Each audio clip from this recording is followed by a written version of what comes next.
Good evening dear viewers. मैं हूं आनंदा और सिटी हॉस्पिटल इंदौर द्वारा आयोजित इस एफएलआई में आप सभी का स्वागत करती हूं। आज हम रेडियोथेरापी के मिथ्स और फैक्ट्स यानी कि सही जानकारी और गलत फहमियों के बारे में चर्चा करेंगे। Today we have doctor Manish Siddha with us.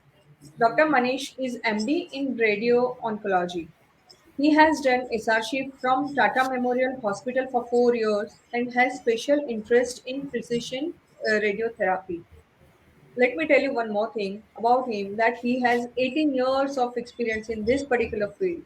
So I welcome you, Doctor. Thank you, Anand. Thank you so much. Ji, sir. So moving towards the first question of today, what is radiotherapy and how does radiation therapy work? Well, radiotherapy, as we all know, is one of the important modality in treating the cancer. Essentially, there are three modalities to treat the cancer. One is surgery, when you operate upon and take the disease out. The other is chemotherapy, where you give intravenous drugs or some kind of drugs to the patient. And the third is radiotherapy, uh, which is high energy X-ray, and those high energy X-rays have a property to kill the tumor cells. There is a lot of science, there is a lot of radiobiology behind it. Essentially, radiotherapy is given as direct treatment to cure the cancer or as part of adjuvant treatment when you combine it with surgery or for that matter chemotherapy to treat the cancer. Okay, sir. So is radiation therapy painful? Like many people, they do say so that it is painful. How is that, sir? The problem, there is a reason behind that thing because radiation radiation therapy, the right term to use to for radiotherapy in Hindi is Vikiran, which is very difficult to pronounce, and as you know, Hindi is not that good these days of Indian population. So, in different parts of India, it is defined into different terms. Like here in Indore, radiotherapy is called as Sikai. In some part of India, it is called as light. In other parts of India, it is called as current also. So those kind of terms are misnomer, and they give the kind of perception that there is some experience when you go for radiotherapy. But having said that, one needs to understand that radiotherapy is not painful. Radiotherapy doesn't have any current. You don't get any kind of electric shocks while you are getting treated. Neither it has any kind of smell. कोई खुशबू जैसा भी या कुछ बदबू जैसा भी कुछ नहीं होता. It's a painless, senseless, smellless treatment where patient doesn't experience any sensation while undergoing treatment. Yes, there are some side effects of radiation which comes in the later part of radiotherapy, but when you start the treatment, there is no experience of pain or whatever whatever we have discussed. Okay, sir. Sir, the next question is, ऐसा कहा जाता है कि radiation which one gets वो contagious होता है, तो getting RT will make the patient radioactive and can pass on this radiation to people or family members. So how true is that, sir? Is it true or false? नहीं, ऐसा कुछ नहीं होता है बिकॉज रेडियोथेरेपी का जो bunker बना होता है उसका जो डिजाइन होता है वो इस तरीके से होता है कि रेडियोथेरेपी उस बंकर से बाहर बाय एनी मींस नहीं निकल सकती. उसका एक मेज प्रकार, जैसे मेज होती है ना, उसमें लेफ्ट जाते हैं, राइट जाते हैं, एंड कोई भी रे होती है, लाइट होती है या कोई भी किरण होती है, वो किसी स्ट्रेट डायरेक्शन में ही ट्रेवल करती है. वो ऐसे तिरछा होके या वेवी फॉर्म में ट्रेवल नहीं करती.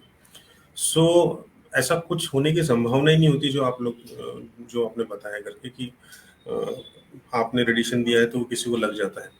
और ऐसा तो बिल्कुल नहीं होता है कि आपने रेडिएशन किसी एक पेशेंट को दिया है और वो पेशेंट किसी नॉर्मल पॉपुलेशन से मिलता है तो वो दूसरों को फैला सकता है. पेशेंट हमसे आते हैं, पूछते हैं करके कि during the course of radiotherapy क्या वो बच्चों के साथ खाना खा सकते हैं, क्या वो अपने पेरेंट्स की सेवा कर सकते हैं, बिकॉज उनको भी ये काफ़ी डर होता है इस बात का कि उनके कारण से किसी और जो भी उनके आसपास के लोग हैं उनको किसी प्रकार की हानि तो नहीं है.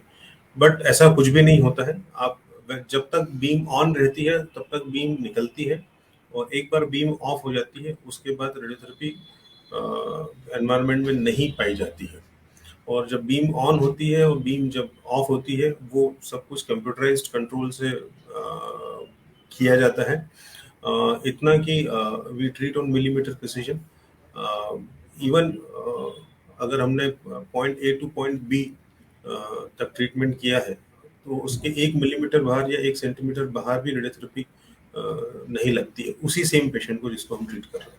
तो फॉरगेट अबाउट कि आप उस पेशेंट को ट्रीट करते हो तो किसी और पेशेंट को ट्रांसफर होता है या किसी तरीके से इफेक्ट करता है। सो ये बिल्कुल ही हास्यास्पद है कि रेडिएशन किसी एक पेशेंट को लगता है तो वो किसी दूसरे पेशेंट को भी फैलता है।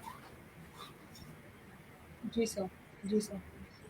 सर, और ऐसा कहा जाता है कि RT causes hair loss from the head और स्कैल्प, सो वो कितना सही होता है सर? रेडियोथेरेपी जिस जगह पर दी जाती है उसी जगह पर उसका इफेक्ट होता है, उसका साइड इफेक्ट होता है। अगर हम हेड नेक वाले एरिया में ट्रीट कर रहे हैं या चेस्ट को ट्रीट कर रहे हैं या थाई को ट्रीट कर रहे हैं तो वो बालों को अफेक्ट नहीं करेगा। यस, अगर हम ब्रेन ट्यूमर में हेड को ट्रीट कर रहे हैं तो depending on the plan there are chances कि हेयर लॉस हो, लेकिन हेयर लॉस भी उसी जगह से होगा जहां पर रेडिएशन लगेगा। अगर जहां रेडिएशन नहीं लगेगा वहां पर हेयर लॉस नहीं होगा। हेयर लॉस का जो कारण होता है एसेंशियली वो कीमोथेरेपी होता है जो पूरे शरीर को अफेक्ट करता है, लेकिन radiation is a local treatment, तो लोकल ही उसके इफेक्ट होते हैं और लोकल ही साइड इफेक्ट होते हैं। लोकल मीन्स जहां रेडिएशन लगेगा वहीं उसका असर मतलब इफेक्ट और for that matter side effect patient को होगा। Right, sir, right. Sir, my next question is it said that it is said that there is no need for RT after complete removal of tumor. So, is it true? इस बात का जवाब हाँ में भी है और ना में भी है। जब भी हम रेडियोथेरेपी किसी पेशेंट को डिसाइड करते हैं कि इस पेशेंट को देना है या नहीं देना है तो उसके बहुत सारे पैरामीटर्स होते हैं। पैरामीटर्स इस बात पे भी डिपेंड करता है कि जो भी आप पेशेंट को ट्यूमर है उसके प्री ऑपरेटिव इंफॉर्मेशन क्या थी, और सबसे ज़्यादा इंपॉर्टेंट जो होता है वो ये होता है सर्जरी करने के बाद जब ट्यूमर को निकाला जाता है तो उसकी इंफॉर्मेशन क्या है। तो हर साइट के कैंसर के कुछ स्पेसिफिकेशंस होते हैं, हर साइट के ट्यूमर के कुछ 10 से 15 ऐसे पॉइंटर्स होते हैं जो हमें ये डिसाइड करने में हेल्प करते हैं कि पेशेंट को रेडिएशन की ज़रूरत है कि नहीं है। इस जो आपने सवाल पूछा है अगर हम इसको थोड़ा सा और एक्सपांड करें तो आप इसको ये भी सोच सकते हैं कि जब ट्यूमर पूरी तरीके से निकाल दिया गया है तो फिर आगे ट्रीटमेंट की क्या ज़रूरत है। तो उसका सिंपल सा कारण ये है करके कि जब हम ट्यूमर निकालते हैं तो उसके कई ऐसे पैरामीटर्स होते हैं जो हमें ये बताते हैं कि ट्यूमर के वापस आने की प्रोबेबिलिटी है कि नहीं है। तो जब भी ट्यूमर के वापस आने की प्रोबेबिलिटी यानी कोई भी ऐसा ट्यूमर जिसके 15% से ज़्यादा चांसेस होते हैं वापस आने के, based on the parameters that we take into consideration जब हम उसको डिसाइड करते हैं या डिसीजन लेते हैं, तो वो हमें मदद करते हैं कि पेशेंट को ट्रीटमेंट की ज़रूरत है कि नहीं। अगर बहुत अर्ली स्टेज का छोटा सा ट्यूमर है जिससे कोई भी नेगेटिव फीचर्स नहीं है तो हम ऑब्वियसली रेडिएशन अवॉइड कर सकते हैं। लेकिन ट्यूमर की साइज अगर कुछ बड़ी हो या उसके कुछ पैरामीटर्स हो जो कि एग्रेसिवनेस को बताते हो या नोड पॉजिटिव हो या मतलब ऐसे कई सारे हैं, मतलब अभी मतलब दिस इज नॉट द इतना इलाबोरेट है ये वाला टॉपिक कि लंग कैंसर के अलग पैरामीटर्स होते हैं, हेड नेक कैंसर के अलग पैरामीटर्स होते हैं, सॉफ्ट टिश्यू सार्कोमा के अलग पैरामीटर्स होते हैं। तो ऐसा नहीं है कि आपने ट्यूमर को निकाल दिया तो आपको रेडिएशन की जरूरत नहीं है।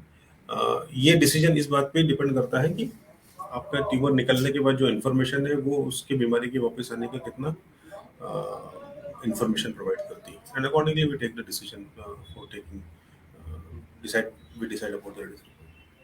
Right sir, right. Sir, so radiation जो होता है वो स्किन बर्न्स को लीड करता है, तो इज दैट ट्रू? मतलब रेडिएशन से स्किन बर्निंग भी होता है? रेडिएशन बेसिकली क्या होता है कि रेडिएशन कहीं से एक पॉइंट से एंटर होता है तो एक पॉइंट से निकलता है। There is an entry point and there is an exit point. ऐसा नहीं होता कि रेडिएशन गया और खत्म हो गया। रेडिएशन की बीम्स की अलग अलग एनर्जी होती है और हर एनर्जी की अपनी एक कैरेक्टरिस्टिक होती है। जब हम प्लान करते हैं किसी भी पेशेंट को तो हम हर जगह का डोज कैलकुलेट करते हैं कि किस हिस्से में कितना डोज लगा है। कई बार जब हम टेंजेंशियल बीम प्लान करते हैं या ऐसी ऐसी बीम प्लान करते हैं जो कि ग्लेज कर रही होती हैं, कई बार ऐसा होता है कि एग्जिट डोज जो रहता है वो ज़्यादा होता है। कई पहले जब पुराने ज़माने में कोबाल्ट थेरेपी से ट्रीटमेंट किया जाता था तब स्किन डिपोजिशन ज़्यादा होता था। तो ये बहुत सारे टेक्निकल फैक्टर्स पर डिपेंड करता है कि स्किन स्किन रिएक्शंस होंगे कि नहीं होंगे।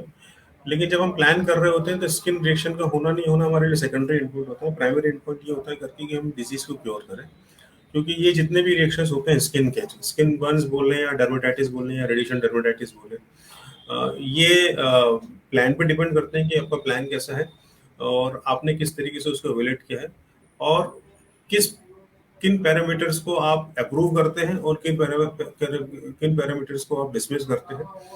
उस बात पर डिपेंड करता है कि स्किन डोज कितना होगा कितना नहीं होगा। बट आज की तारीख में radiation is has almost become like a surgery. पहले ये पता ही नहीं होता था कि रेडिएशन कहाँ दिया जा रहा है और उसका क्या होना है। अभी सारी जो प्लानिंग होती है वो सीटी स्कैन बेस्ड प्लानिंग होती है। आपको एक एक मिलीमीटर में कितना डोज जाएगा उसका अंदाज होता है और कितना डोज जाने से किस प्रकार के रिएक्शंस होंगे उसके बारे में भी अंदाज होता है। हालांकि हर पेशेंट की सेंसिटिविटी अलग होती है, हर पेशेंट की ससेप्टिबिलिटी अलग होती है, but by and large you can control your side effects, and if you are trained enough, you are expert enough in your subject, then you can minimize the side effects, which is the crux of radiotherapy also। कि किस तरीके से plan किया है, किस तरीके से आपने टेक्निकल पैरामीटर्स पे इवेल्युएट किया है। This is what radiation oncologist does, this is what the job is meant for. Right, sir. Right, sir. Sir, so I have heard that radiation therapy increases the chances of getting more cancer. तो ये बात कितनी सही है sir? मोर cancer तो एक थोड़ा सा वेग टर्म है। हाँ, मतलब एक कुछ स्टडीज है जिसमें सेकंड कैंसर के बारे में डिस्कशन हुआ है कि अगर आपने रेडियोथेरेपी लिया है तो आपको सेकंड कैंसर होता है या नहीं होता है करके। अगेन इसका जवाब हाँ में भी है और ना में भी है। ऐसा तो मैं आउट एंड आउट इस बात को रिजेक्ट नहीं कर सकता हूँ कि रेडिएशन लेने से सेकंड कैंसर नहीं होता। डेफिनेट मतलब there are studies and there are reports कि रेडिएशन लेने से सेकंड कैंसर हो सकता है। और जो भी लिटरेचर है उसमें करीब करीब मान के चलिए कि 5% चांसेस होते हैं कि सेकंड कैंसर रेडिएशन लेने के कारण हो। बट बहुत बहुत सारे ऐसे पैरामीटर्स होते हैं जो और भी जिम्मेदार होते हैं रेडिएशन के अलावा, जो सेकंड कैंसर कॉज करते हैं। कि आपकी जेनेटिक ससेप्टिबिलिटी क्या है, आपका लाइफस्टाइल कैसा है, आपको किस प्रकार की डिजीज हुई थी और किस प्रकार का ट्रीटमेंट हुआ है, आपके आपका एक्सपेक्टेड सर्वाइवल कितना है। फॉर एग्जांपल अगर हम बच्चों को रेडिएशन देंगे तो उनके अंदर सेकंड कैंसर होने की प्रोबेबिलिटी ज़्यादा होगी क्योंकि उनके पास लाइफ स्पैन काफ़ी ज़्यादा होता है। लेकिन अगर आप मिडिल एजड या एल्डरली पॉपुलेशन को रेडिएशन देंगे तो उनका सेकंड कैंसर होने की प्रोबेबिलिटी कम होगी। लेकिन जब हम डिसीजन लेते हैं रेडिएशन देने का, वो सबसे उसका बेसिक कारण ये होता है कि जो आप प्राइमरी जो आपको कैंसर दिखाई दे रहा है हम उसको पहले क्योर करें। सेकंड कैंसर होने की प्रोबेबिलिटी ऑलमोस्ट नहीं के बराबर होती है, तो उसके लिए हम प्राइमरी ट्रीटमेंट का ट्रीटमेंट नहीं करें, ये कोई बहुत समझदारी की बात नहीं होगी।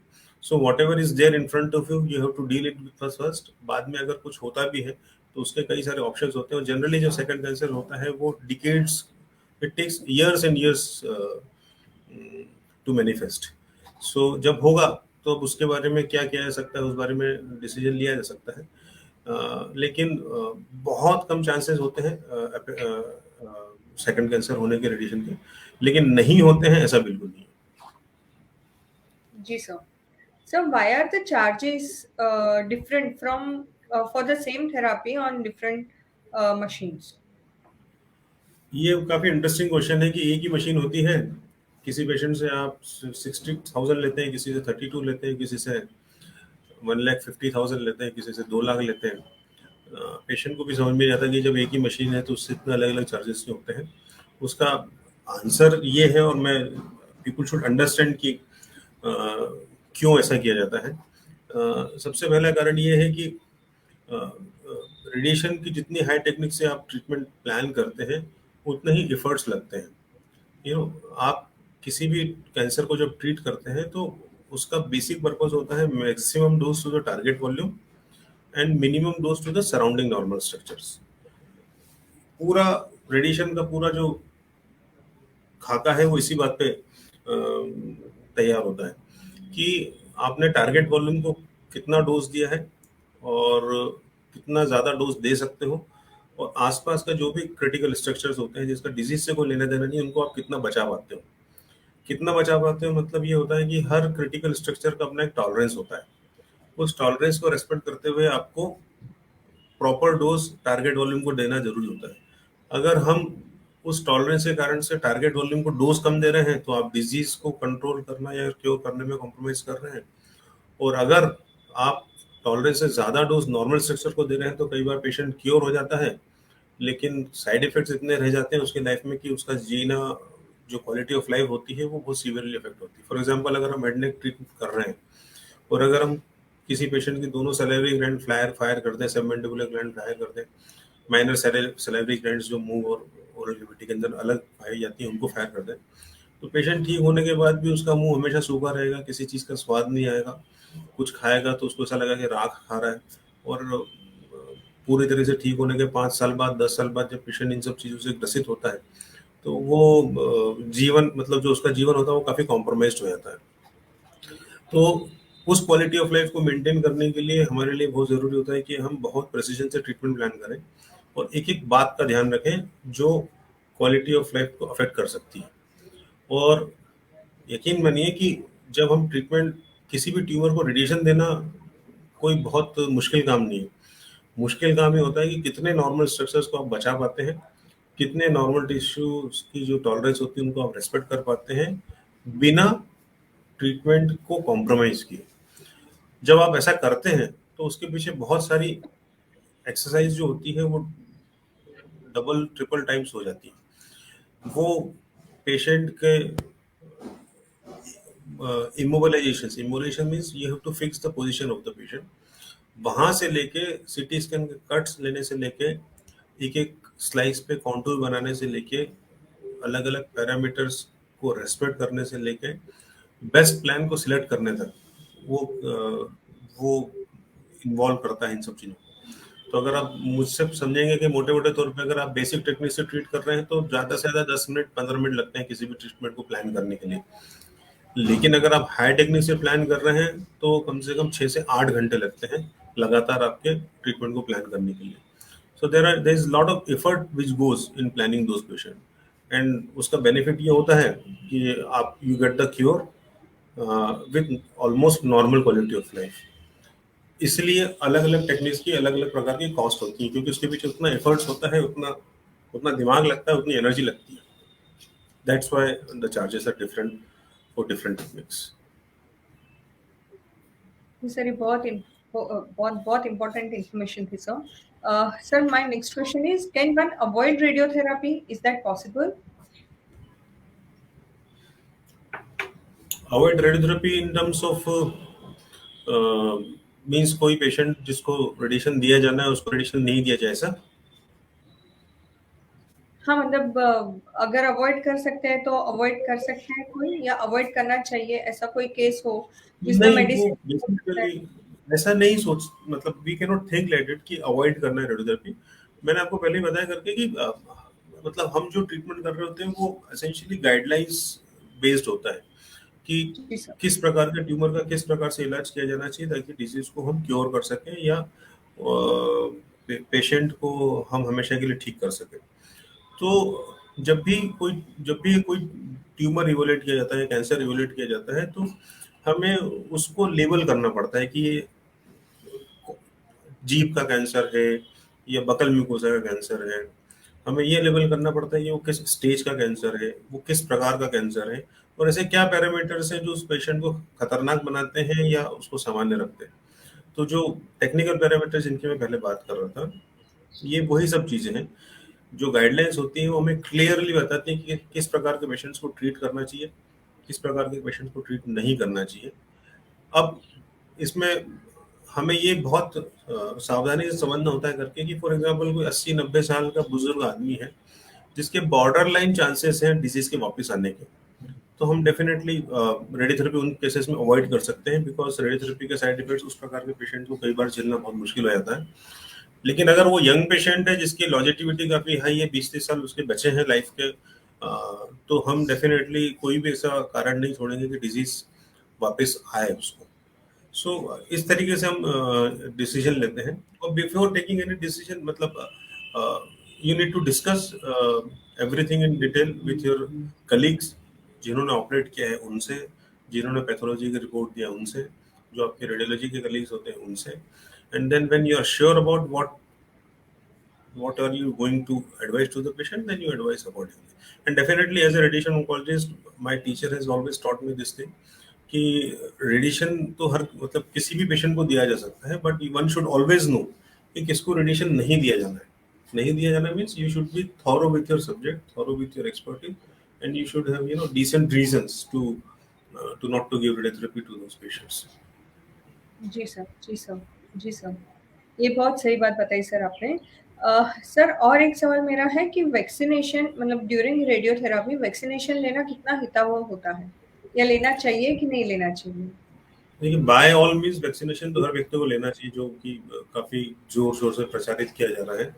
बट चूंकि अपना आज का सेशन रेडियोथेरेपी पे है, तो ये एक बड़ा कॉमन सा सवाल है जो कई पेशेंट्स पूछते भी हैं और उनको पता भी होना चाहिए, because vaccination has become an important subject of discussion these days. जो लिटरेचर है उसके हिसाब से तो कोई प्रॉब्लम नहीं है, हर पेशेंट वैक्सीनेशन ले सकता है। But as far as my understanding goes, अगर patient is absolutely fine, there is no fever, there is no weakness, patient is normally taking radiotherapy, then he can take vaccination. जो ASTRO है उसका recommendations ये है कि preferably messenger RNA based vaccine ले सकते हैं, जो कि इंडिया में कोवैक्सीन है। So it is a safe vaccine for radiotherapy. But Covishield नहीं ले सकते ऐसा भी कुछ नहीं है। सो अगर पेशेंट कंफर्टेबल है, कोई फीवर नहीं है, कोई वीकनेस नहीं है, तो one should definitely take vaccination. There is no reason to not to take vaccination during radiotherapy, until unless patient को सब कॉन्करेंट कीमोथेरेपी लग रही है और पेशेंट के काउंट्स बहुत लो हैं and he can not tolerate any weakness और एनीथिंग, तो एक अलग बात है। बट सामान्य तौर पे हर पेशेंट को during the course of radiotherapy vaccination लेना चाहिए until there are some strong reasons to as in terms of his physical condition कि नहीं है। वो किसी नॉर्मल पॉपुलेशन के लिए भी वही लागू होता है। It's not about radiotherapy only.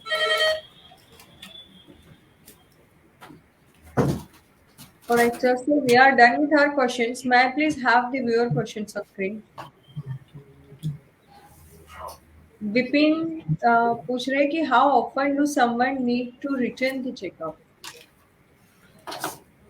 Checkup देखिए, फर्स्ट फॉलोअप तो हम जनरली 6 वीक्स के बाद करते हैं कि रेडिएशन खत्म होने के 6 वीक्स के बाद हम हर पेशेंट को बुलाते हैं टू असेस कि what is the status of patient disease and radiotherapy side effect.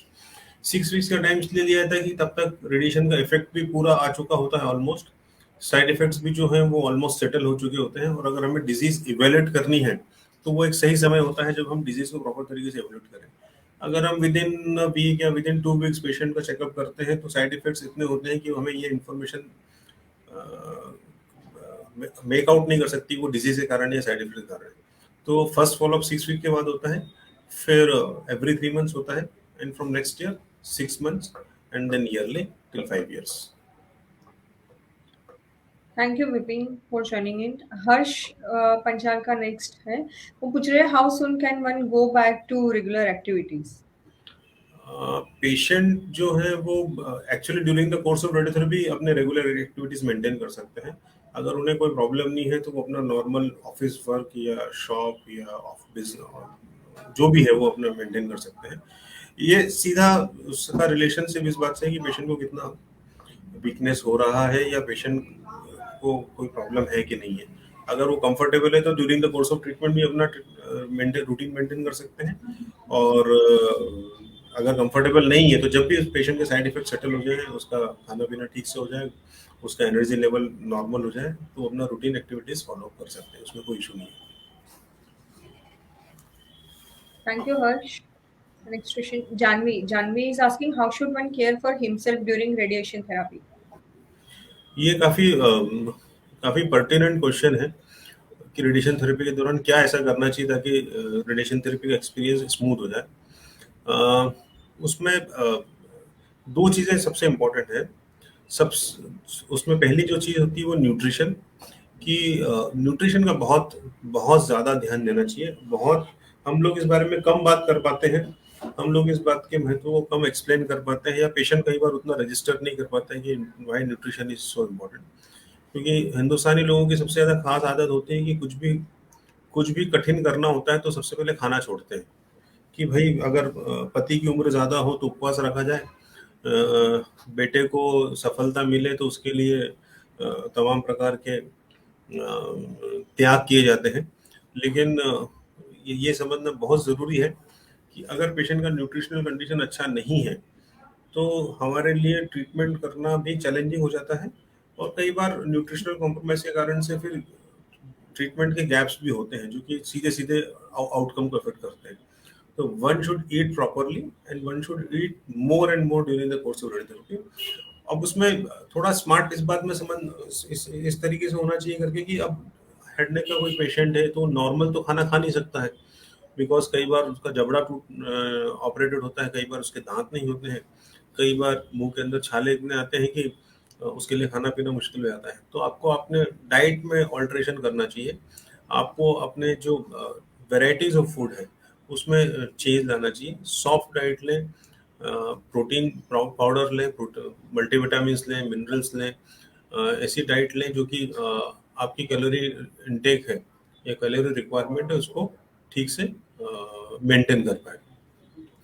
तो और बार बार लें, एक साथ पूरा खाना नहीं खा सकते हैं तो बार बार लें, मन नहीं है तो भी लें, और जो अच्छा लगता है वो खाएं। During the course of radiotherapy आप जिंदा आदमी छोड़ के सब खा सकते हैं। ऐसे ही कोई भी चीज़ का परहेज नहीं है कि पेशेंट नहीं खा सकता है। मिर्च मसाला हम इसलिए मना करते हैं बिकॉज वो खाएगा तो पेशेंट को और थोड़ी सी मुश्किल होगी। बाकी everything and anything one can eat during the course of radiotherapy. और दूसरा इंपॉर्टेंट चीज है हाइड्रेशन, कि जितना हाइड्रेशन रखेंगे patient, hydration means you have to take 4 to 6 liters of liquid on daily basis. Liquid means दूध, दही, छाछ, लस्सी, चाय, कॉफी, एनीथिंग। बट जितना पानी पियेंगे उतने टॉक्सिसिटी कम होगी, उतना पेशेंट का एक्सपीरियंस जो रहेगा वो स्मूथ रहेगा। Thank you, sir. Thank you, Janvi. Jamin is asking, are there any limitations on activities during treatment? No, there until unless patient is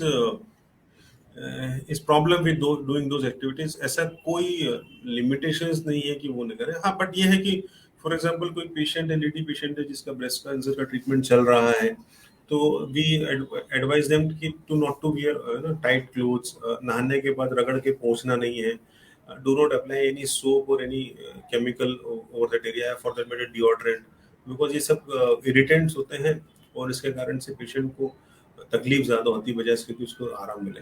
so you have to respect that area, जिस भी area का treatment चल रहा है। अगर head neck का हो रहा है तो आपको रगड़ के नहीं पूछना है, नाखून आपके साफ रहे, खुरसना नहीं, कई बार नींद में खुरस देते हैं लोग इसके।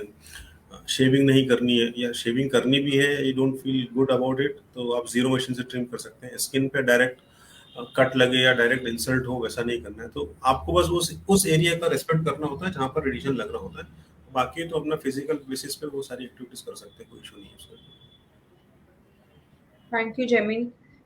Sir, Aditi ji hai. She's asking for the options. Good college for radiotherapy. She's asking. Also, the scope of this branch.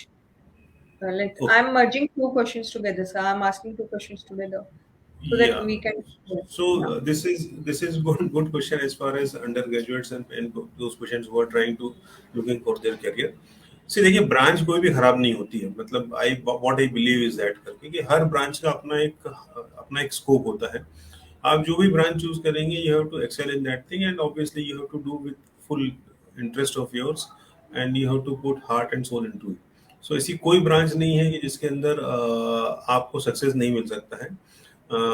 लोगों ने मतलब हर ब्रांच के अंदर अपनी अथॉरिटी एस्टेब्लिश की, and there are living examples and there are otherwise also legends who have shown part to the rest of the world. So ये तो एक फिलोसफिकल आंसर हो गया। प्रैक्टिकली ये है करके कि जो रेडियोथेरेपी या रेडिएशन ऑन्कोलॉजी जो ब्रांच है, this is one of the most evolve, this branch has evolving भी नहीं कहूंगा मैं, और nowadays as you can see there are a lot of cancer units that has come up. जब मैं खुद भी पीछे कर रहा था तब radiotherapy facility was almost limited to the government setups only, और वो भी कोबाल्ट बेस्ड सेटअप हुआ करते थे जिसमें काफी कॉम्प्रोमाइज ट्रीटमेंट होता था बिकॉज फैसिलिटीज नहीं होती है। इंदौर जैसे शहर में आप मान के चलिए कि 6 सेटअप्स आज की तारीख में मौजूद हैं, 4 सेटअप और आने वाले हैं। हम खुद as from CBCC we are also coming up with one more unit, so more and more of units have come up. दूसरा, the cancer incidence has is shooting up. If you see, when India got independence, then the median age was 35 years only. Malaria, हैजा, TB, इसी में patient कोई मर जाता था मतलब। Now the median has become 72 years. So as the age is increasing, newer diseases have come up, and cancer is one of the known disease which is now being heard in your near and dear ones also. पहले किसी गांव में किसी को cancer होता था तो उसकी कहानी 5 साल तक 10 साल तक चलती रहती थी। अभी एवरी फैमिली इज डायरेक्टली और indirectly having is suffering from cancer. So volume the demand is high, and still the facilities are not able to meet the demand. So scope बढ़ ही रहा है, न तो कम हो रहा है और न ही स्टेबल हो गया, ऐसा कुछ नहीं है। और oncology as such is the most growing branch in any speciality.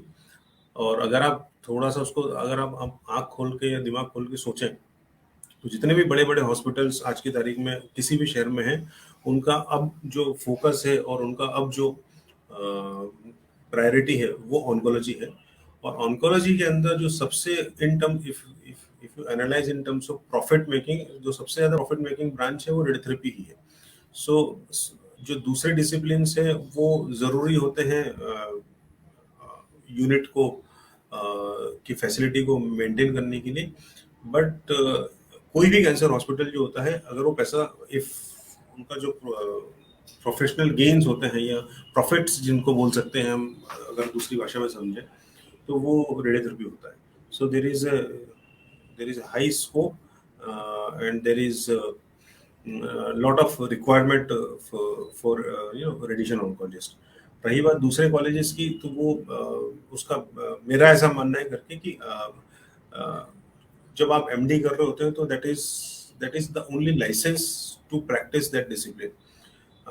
But MD करने के बाद जो आपने एक्सपीरियंस लिया होता है, जो आपका प्रोफेशनल एक्सपोजर होता है किसी बड़े इंस्टीट्यूट का या कोई आपने अब्रॉड फेलोशिप की है, वो डिफाइन करता है कि आप कितने अच्छे डॉक्टर बनेंगे। क्योंकि आप जितनी आपकी ट्रेनिंग होगी, जितना आपका उस ब्रांच में आपने काम किया होगा, उतना कॉन्फिडेंस आपके अंदर उस सब्जेक्ट के प्रति भी रहेगा। So when you are good at your subject, then nobody can stop you in this world. जी sir. Sir next question Harsh पूछ रहे हैं, what question should he ask to his doctor before undergoing radiation therapy sir? See मैंने मुझे बताया करके कि अलग अलग साइट्स होती हैं, उसके अलग अलग प्रकार के इश्यूज होते हैं। तो सबसे पहला तो जो क्वेश्चन, वो सबसे बेसिक क्वेश्चन वो ये होता है कि how should what are the precaution that needs to be taken, जो कि मैं ऑलरेडी उसका जवाब दे चुका हूँ कि क्या क्या होता है। बट स्पेसिफिकली अगर किसी पर्टिकुलर तरीके से पर्टिकुलर डिजीज को ट्रीट किया जा रहा है, तो यू शुड आस्क कि what are the precautions that one should take during the course of radiotherapy. दूसरा ये कि अगर आप साइंटिफिकली समझना चाहते हैं तो डॉक्टर से आप ये डिस्कस कर सकते हैं कि रेडिएशन थेरेपी लेने का कितना फ़ायदा है या कितना नुकसान है, और जब आप रेडिएशन लेंगे या नहीं लेंगे तो उसके क्या फ़ायदे हो सकते हैं और क्या नुकसान हो सकते हैं। ये कुछ बेसिक चीज़ें हैं जो कि सामान्य तौर पे कोई भी डॉक्टर बिना पूछे भी बताते हैं। लेकिन अगर आप वैसे कुछ पूछना चाहें तो आप डायरेक्टली पूछ सकते हैं कि प्रिकॉशंस क्या हो सकते हैं और कितना डिफरेंस क्रिएट करेगी रेडिएशन अगर वो पेशेंट लेता है तो। Thank you Harsh for joining in. Doctor Bhavna Nahata का एक लास्ट क्वेश्चन है। Can I please have this? Yeah. So she wanted to know that why are the radiotherapy bunkers made in basement? Are there chances of radiation spillage? नहीं, ऐसा तो नहीं है कि radiation spillage होता है। बेसमेंट में बनाने का जो प्राइमरी कारण वो सिर्फ ये है कि कन्वेंशनली ऐसा चला आ रहा है तो लोग ऐसा करते आए हैं। बट अब जो सोचा जाता है, जिस तरीके से समझा जाता है, वो अलग तरीका हो गया है। बंकर बनाने का कारण जो होता है रेडियोथेरेपी का, वो होता है कि उसके कारण से स्पेस बचता है। बिकॉज रेडिएशन बंकर जो होता है, जो उसका डायमेंशन जो होते हैं वो नॉर्मल जो रूम्स होते हैं, नॉर्मल जो हॉस्पिटल का लेआउट होता है उससे थोड़ा सा अलग प्रकार का होता है। तो जब बेसमेंट में बनाते हैं तो you save little more space when you make a hospital. But अब समय बदल रहा है, क्योंकि रेडिएशन जो होता है जनरली 1.5 से 2 महीने का ट्रीटमेंट होता है। और हर पेशेंट को 1.5 से 2 महीना या 1 महीने के आसपास करीब करीब हॉस्पिटल में आना होता है रेडिएशन लेने के लिए। तो कोशिश ये की जा रही है कि अब एम्बियंस बेटर हो। एम्बियंस बेटर होने के लिए सबसे ज़रूरी चीज़ ये है कि खुली हवा हो, जहाँ पर पेशेंट आराम से कंफर्टेबल होकर बैठ सके। उसके पास सामने टीवी हो देखने के लिए, उसके पास कुछ पढ़ने के लिए हो, उसके पास फ्रेश एयर हो, उसके पास अ, अच्छी खुशबू हो, उसका अच्छा बैठने की जगह हो। तो ऐसी कोई सज़ा नहीं होती है कि रेडिएशन दिया है तो आप बेसमेंट में जाके सज़ा को भुगतो।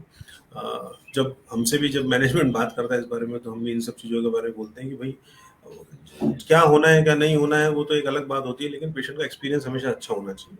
और अच्छे एक्सपीरियंस होने के लिए जो बंकर है या जो वेटिंग एरिया है वो ऐसी कम से कम ऐसी जगह पर हो जहाँ पर पेशेंट को अच्छा लगे। अच्छा नहीं लगे तो कम से कम बुरा तो नहीं लगे। सो उसका ये वो चीज़ है। और रेडिएशन स्पिलेज का डेफिनेटली कोई रीज़न नहीं होता, कोई कारण नहीं होता है, बिकॉज जो भी बंकर्स बनाए जाते हैं उसके लिए एआरबी की अप्रूवल लगती है। हर मशीन की एनर्जी अलग प्रकार की होती है, हर मशीन की एनर्जी के हिसाब से बंकर की साइज़ होती है, बंकर की साइज़ के हिसाब से मेस पैटर्न डिसाइड किया जाता है। और जो भी कंस्ट्रक्शन फाइनल जो बनता है या जो होता है वो ये होता है कि बंकर के बाहर किसी भी तरीके से even if the beam is on radiation ना निकले। और उसके उसके काफ़ी ड्यू डिलिजेंस होता है, बहुत स्ट्रिंजेंट प्रोसीजर होता है बंकर को इवेल्युएट करने का, बंकर की डिज़ाइन को अप्रूव करने का। और ये सब होने के बावजूद भी ऐसे कई क्रॉस चेक्स होते हैं और फ्रीक्वेंट क्रॉस चेक्स होते हैं जो हमें रेडिएशन स्पिलेज है कि नहीं उसके बारे में जानकारी देते हैं। और these all these things are very much under control. And we always, मतलब एज ए रेडिएशन oncologist, मैं बहुत कॉन्फिडेंटली इस बात को कह भी सकता हूँ कि हम लोग उतना रेडिएशन नहीं खाते हैं जितना कि वो लोगों को रेडिएशन लगता है जो सी आर्म पर काम कर रहे होते हैं या एक्सरे मशीन्स पे काम कर रहे होते हैं, क्योंकि उनके उनके उनका डायरेक्ट एक्सपोजर होता है। लेकिन रेडिएशन oncologist का इतना कंट्रोल्ड एटमॉस्फेयर है, इतने कंट्रोल तरीके से ट्रीटमेंट, इन सब कुछ की व्यवस्था होती है कि वो कम से कम रेडिएशन के को एक्सपोज होते हैं। सो ऐसा कुछ नहीं है कि रेडिएशन स्पिलेज वगैरह होता है।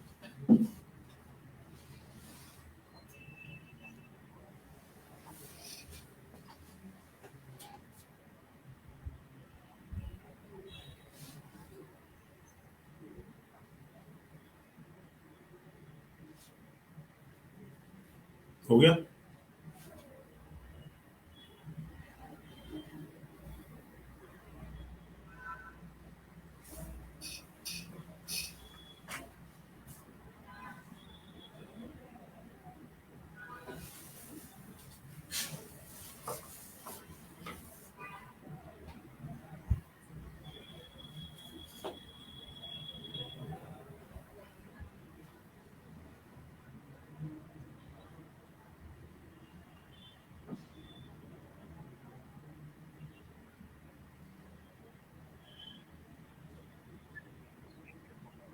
All right, so there was some technical glitch we faced.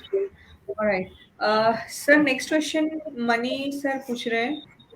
Uh, okay, so वो पूछ रहे हैं how much chances of recurrence even after RT completion and why, especially for breast cancer and breast and cervix patients.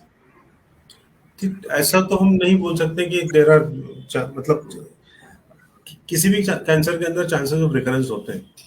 उसके लिए radiation देना या नहीं देना जिम्मेदार नहीं होता है, वो उस ट्यूमर की बायोलॉजी होती है या उस ट्यूमर का नेचर होता है जो कि उसके उसके कारण रिकरेंस होता है। जैसे मैं पहले ही बताया करके कि ऐसे कई पैरामीटर्स होते हैं जो ट्यूमर की एग्रेसिवनेस को बताते हैं।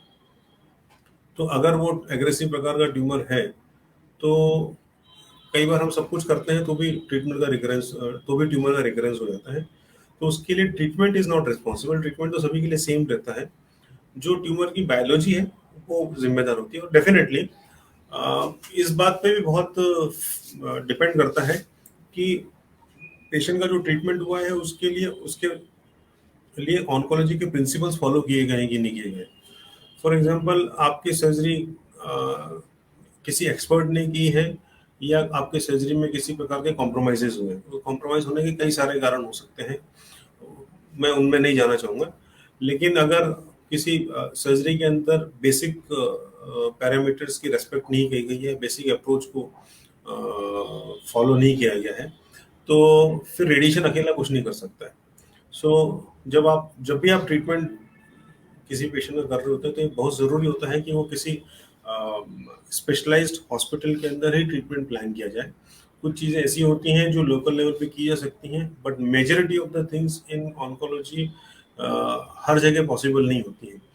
अ, अगर आप फॉर एग्जांपल कोई ट्यूमर ऑपरेट कर रहे हैं और आपने उस ट्यूमर में कोई हिस्सा छोड़ दिया है, या आपकी कट मार्जिन पॉजिटिव आ गई है, या आपके सर्जन उतने ट्रेंड नहीं है कि उस सर्जरी के साथ जस्टिफाई कर सके, या आपने की ट्रीटमेंट लेने में डिले कर दिया है, तो ये सब फैक्टर्स ज़्यादा इम्पोर्टेंट हो जाते हैं बीमारी के वापस आने के लिए, बजाय इसके कि हम एक चीज़ के बारे में सोचते बैठे। इसलिए हमारी कोशिश एज एन ऑन्कोलॉजिस्ट, हमारी कोशिश ये रहती है करके कि जब भी कोई पेशेंट, प्राइमरीली कैंसर का पेशेंट हमारे सामने आता है, तो हम उसका प्रॉपर तरीके से एवेल्यूशन करें, हम उसका स्टेजिंग वर्कअप प्रॉपरली करें, हम उसके जो बायोप्सी होती है उसको ठीक से इवेल्यूएट करें कि भाई सिर्फ ऐसा नहीं है कि एडिनोकार्सिनोमा है, उस अगर वो है तो उसका कौन से म्यूटेशंस हैं, या फॉर एग्जांपल ब्रेन ट्यूमर का आप समझें तो उसमें वो किस ग्रेड का ट्यूमर है, उसके क्या ऐसे पैरामीटर्स हैं जो कि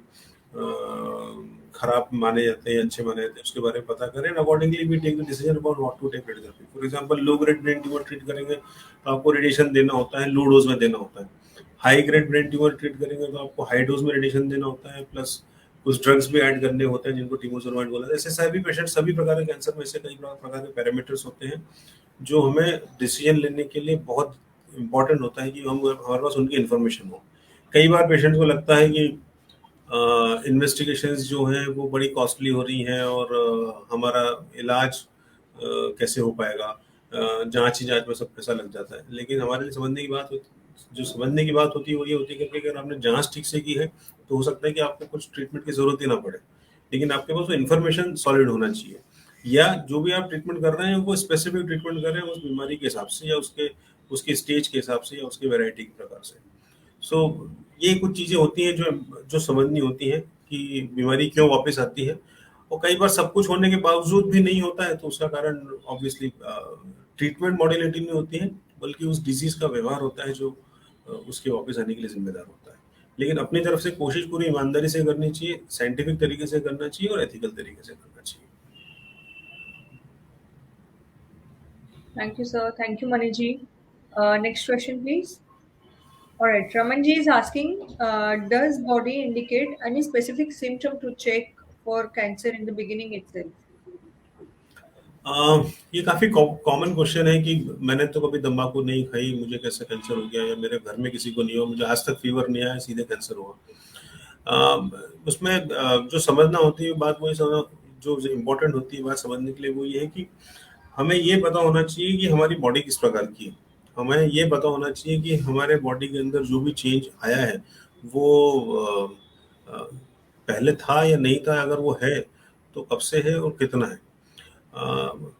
अगर कोई भी ऐसा बदलाव बॉडी के अंदर जो कि पहले नहीं था बना हुआ है, उसके कारण से लगातार तकलीफ हो रही है, तो हमें डेफिनेटली कैंसर के पॉइंट ऑफ व्यू से इसको एवेल्यूएट करना चाहिए।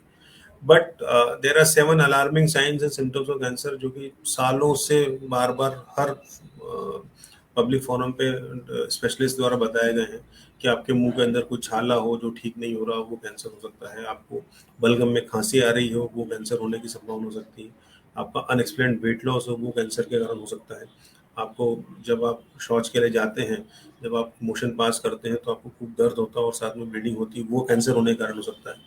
पेशाब में बिना किसी कारण के ऑटोमेटिकली ब्लीडिंग होना चालू हो रही है, जिसको हेमेचूरिया बोलते हैं साइंटिफिक टर्म में, वो कैंसर होने का कारण हो सकता है। तो ये 7 अलार्मिंग साइंस एंड सिम्टम्स है जो कैंसर के लिए काफ़ी सालों से बताए गए। बट अगर आप उसको और सिंप्लीफाई करना चाहें और आपको समझ में मतलब आप इतना अप्रिशिएट नहीं कर पाए कि क्या साइंस एंड सिम्टम्स है, तो कोई भी ऐसा बदलाव जो कि पहले नहीं था, जिसके कारण से लगातार तकलीफ बनी हुई है और जो कि रिजॉल्व नहीं हो रहा 15 दिन, महीने भर, 2 महीने के अंदर, तो आपको फिर कैंसर के पॉइंट ऑफ व्यू से इसको एवोलेट करना है। Right, sir. So we are done with our questions. Do you have any other information which you feel that you must share? So I would request you to share.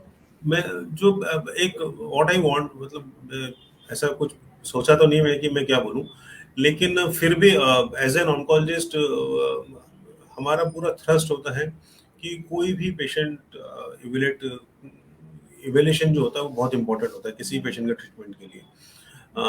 तो evaluation जो होता है वो proper तरीके से होना चाहिए। जो जो भी ऐसा हॉस्पिटल है जहाँ पर मल्टी डिसिप्लिनरी अप्रोच है, जहाँ पर सारे स्पेशलिस्ट एक साथ अवेलेबल है, तो उस हॉस्पिटल में इवोल्यूशन कराने का अपना एक फायदा होता है। क्योंकि जब आप डिस्कस करते हो किसी भी पेशेंट के बारे में, उसके डिजीज के बारे में, उसके इन्वेस्टिगेशन के इंफॉर्मेशन के बारे में, तो एक आदमी से बेहतर ये होता है कि आप 3 से 4 लोग मिलकर एक साथ सोचें। क्योंकि जब आप उस डिस्कशन करते हो उस चीज के बारे में, तो ऐसी कई ऐसी चीजें होती हैं जो जो उस पेशेंट के लिए ब्लैक एंड व्हाइट का डिफरेंस पैदा कर सकती है। कोई ज़रूरी नहीं है कि हर पेशेंट को रेडिएशन लगे, कोई ज़रूरी नहीं है कि हर पेशेंट को सर्जरी लगे, कोई ज़रूरी नहीं है कि हर पेशेंट को कीमोथेरेपी लगे, और हो सकता है कि सभी कुछ लगे। आप सभी कुछ भी लगे तो किस सीक्वेंस में लगना चाहिए, मतलब इंडिया में जनरली प्रैक्टिस क्या होती है कि पेशेंट डॉक्टर के पास जाता है तो सर्जन है तो सर्जरी कर देगा, मेडिकल ऑन्कोलॉजिस्ट कीमोथेरेपी दे देगा, रेडिएशन ऑन्कोलॉजिस्ट रेडिएशन दे देगा। लेकिन कब देनी है, कितना देनी है, क्या रेडिएशन पहले देने से फायदा है या बाद में देना चाहिए, या सर्जरी अवॉइड की जा सकती है।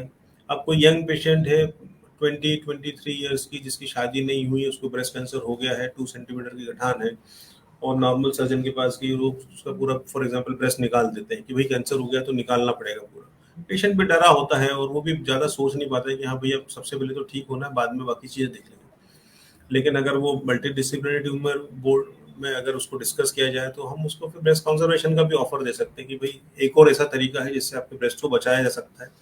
होता क्या है कि कैंसर से ठीक तो अब हो जाते हैं, मतलब एसेंशियली उतनी फैसिलिटीज हो गई हैं कि बेसिक प्रिंसिपल्स को फॉलो किया था, लेकिन आप क्वालिटी ऑफ लाइफ को कितना इंप्रूव कर सकते हैं, मेंटेन कर सकते हैं, वही सबसे इम्पोर्टेंट आज की तारीख में हो गया है। तो वो करने के लिए आपके पास फैसिलिटीज होना चाहिए, वो करने के लिए आपके पास एक्सपर्टीज होना चाहिए। सो पेशेंट को थोड़ा सा इन सब चीज़ों को समझना चाहिए। और डॉक्टर फ्रेटर्निटी से भी मैं ये रिक्वेस्ट करना चाहूँगा कि इन केस ऑफ डाउट या in case of anything which comes in their mind, it's always good to discuss about the patient and then decide whatever is right for the patient. Right, sir. Right, sir. So this was really important, sir.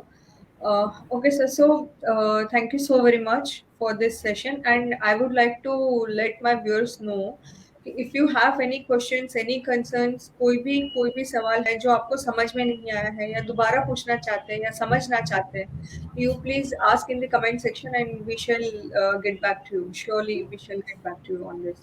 And sir, thank you very much, sir. Thank you so very much for this session. Thank you, Ananda. Thank you so Yes, much. sir. Thank you so much.